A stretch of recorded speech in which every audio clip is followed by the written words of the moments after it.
امام طاؤس بن کیسان جو اپنے وقت کے بڑے پائے کے عالم تھے، اپنے والد کے حوالے سے ذکر کرتے ہیں کہ ایک شخص کے 4 بیٹے تھے۔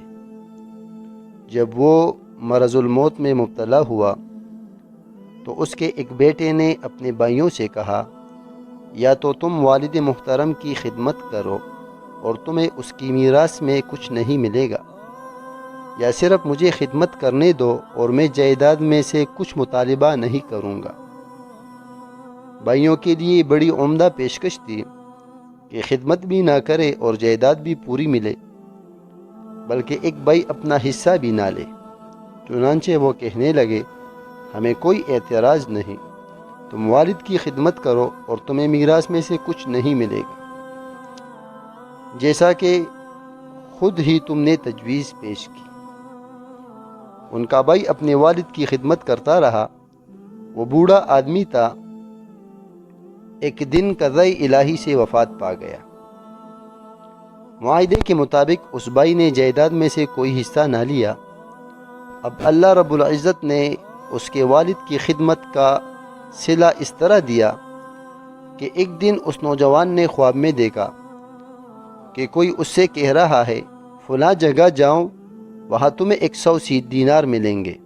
اس نے پوچھا، کیا اس میں برکت ہے؟ جواب ملا، نہیں۔ صبح اس نے اپنی بیوی سے ذکر کیا، کہنے لگی، جاؤ اور 100 دینار لے آؤ، ان سے ہم اپنے کپڑے سلوا لیں گے اور عمدہ زندگی گزاریں گے، مگر اس نے انکار کر دیا۔ اگلے دن پھر اس نے خواب دیکھا کہ کوئی اس سے کہہ رہا ہے، فلاں جگہ جاؤ، تمہیں 10 دینار ملیں گے۔ اس شخص نے پوچھا، کیا ان میں برکت ہے؟ جواب ملا، نہیں۔ صبح اس نے پھر اپنی بیوی سے ذکر کیا۔ اس نے پھر اسے مجبور کیا کہ جاؤ اور اس سے استفادہ کرو، مگر اس شخص نے انکار کر دیا کیونکہ اس میں برکت نہیں تھی۔ ایک دن پھر اس نے خواب دیکھا کہ کوئی اس سے کہہ رہا ہے، فلاں جگہ جاؤ، تمہیں 1 دینار ملے گا۔ پوچھا، کیا اس میں برکت ہے؟ بتایا گیا، ہاں۔ چنانچہ صبح وہ شخص اس مقام پر گیا اور واقعی اس کو 1 دینار ملا۔ راستے میں جب بازار سے گزر رہا تھا تو اسے ایک شخص ملا جو 2 مچھلیاں فروخت کر رہا تھا۔ اس نے پوچھا، کتنے کی ہے؟ جواب ملا، 1 دینار کی۔